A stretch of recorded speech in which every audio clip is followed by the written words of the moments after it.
बिस्मिल्लाहिर्रहमानिर्रहीम।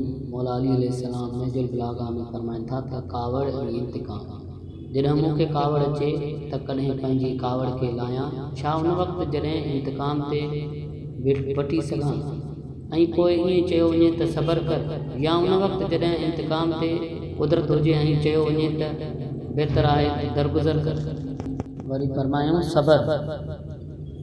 मुसीबत जे अंदाज़े ते अल्लाह ताला जे तरफ़ां सबर जी हिम्मत हासिल थींदी आहे।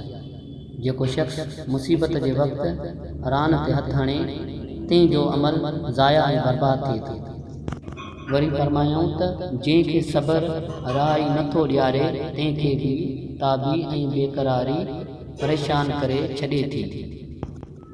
वरी फरमायूं त सबर करण वारो फ़तेह ऐं कामरानी खां महरूम नथो थिए, चाहे उन में डिघो अर्सो गुज़री वञे। वसलाम।